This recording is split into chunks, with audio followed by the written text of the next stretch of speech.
नींद नहीं के आ रहा? सुते के कोशिश करा। कल हमरा छोड़े स्टेशन चले के बाना।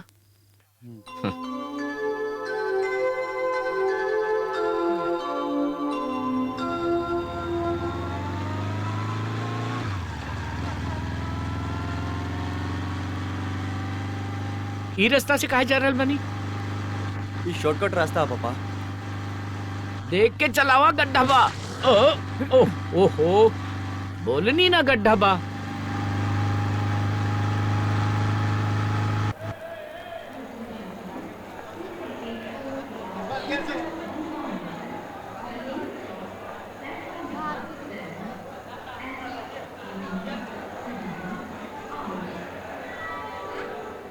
तोहार मूड का है अब्बा? ना तो हमरा से कुछ छुपावा मत, कुछ बोले के बाद तो बोल दा। बोलनी तो कुछ नहीं। तोहार माँ कहत रही कि तू टूर पे जावे चाहता रहा, सही बात भाई? तोहार माँ लगे पैसा रखल बा, चाहता ले लिहा। पापा हमारे एग्जाम न एकदम भी ठीक ना भइल। हम श्योर फेल कर जाए। आप हमके जौन पास करे खातिर घड़ी देले रहनी, आपके वो बात हम ना रख पाइने। प्लीज ये घड़ी आप रख। अरे पागल हो गई बड़ा। तू चाहे पास हो जाए या फेल हो जाए, बेटा तो बड़ा ना। एक बार तू कहले रहला कि तू कार लेबा और हमके और तोहार माँ के पीछे बिठा के घुमाईबा, बोलले रहे ना। हम जाना तानी एक दिन तू सच में गाड़ी लेबा, हमरा के विश्वास बा। इला पकड़ा और सुना, एजा से सीधा घर जाइहा। माँ अकेली बड़ी, अपन ध्यान रखिया।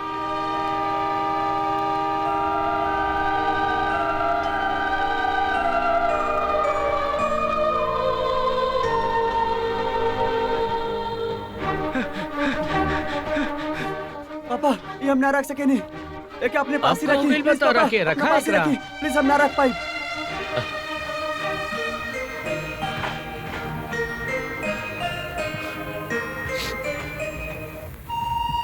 23461 प्लेटफॉर्म नंबर 4 पर आने वाला था। काहे भाई, विष्णु भाई के यहाँ कुछ भइल बा का? हमरा के तो कुछ नहीं के पता, लेकिन देखत बानी वहाँ बहुत भीड़ लगल बा। कुछ तो गड़बड़ बा लगल। कुछ तो भइल बा, इतना भीड़ लागल बा। पता नहीं का भइल बा, इतना भीड़ लगल बा। का भइल बा?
माँ,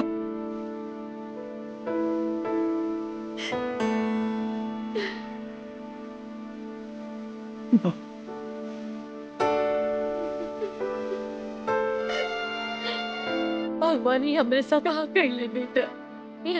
तार पापा के हमसे छीन लेनी बेटा, हमसे छीन लेनी। अरे माँ के छोड़ गई ले तोरा खातिर।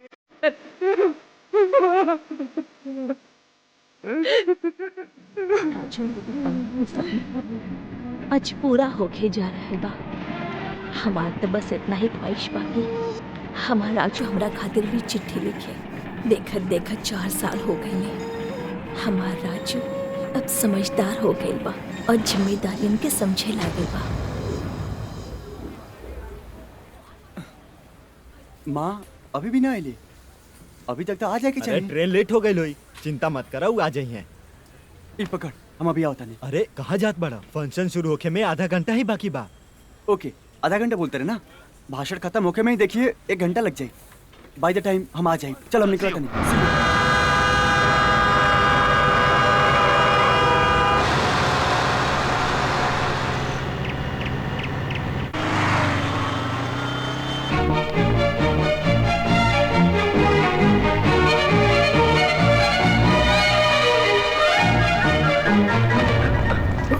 ए, देख के ना चल सकेला का?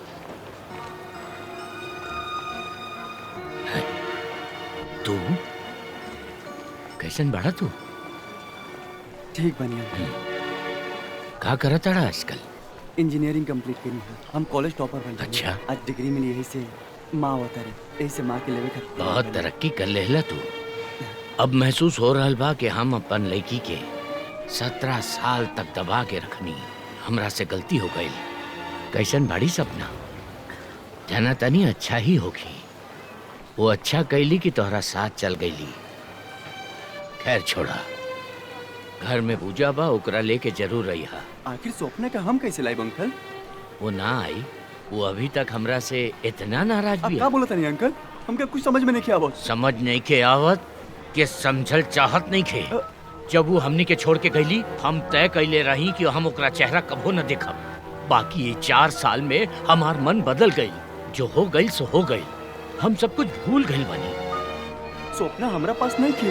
ना माने ई तू का करल बड़ा?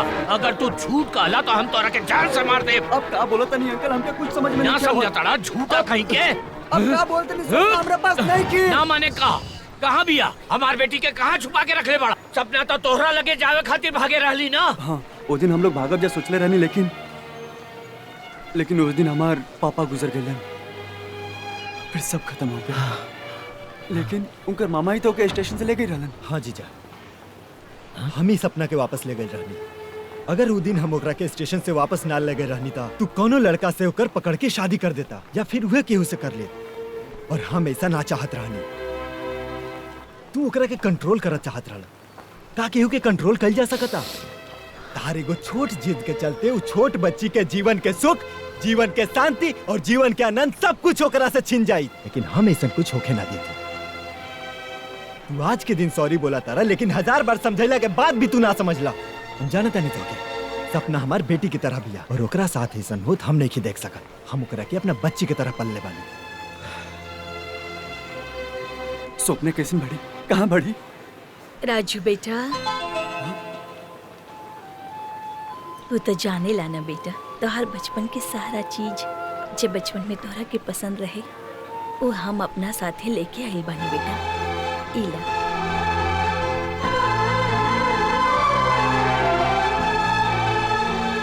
एक दिन तू हमरा से कहले रहला ना कि माँ 4 साल के बाद सपना हमार होगी, ये गारंटी देले रहला ना? तू बोलले रहला ना?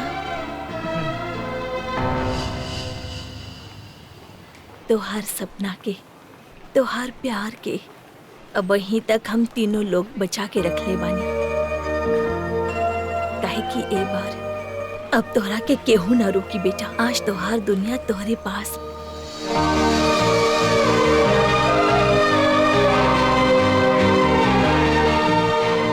सपना अब तोहार बा। जा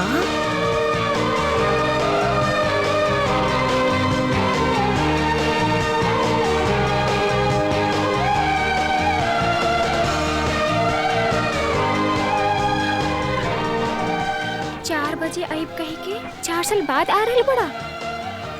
ये 4 साल पता बा, तू सिर्फ हमके याद कइले बड़ा। आज कितना बार नोट कइला?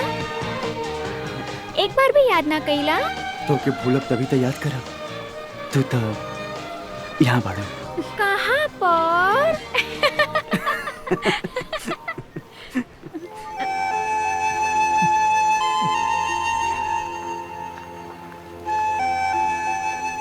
सॉरी पापा।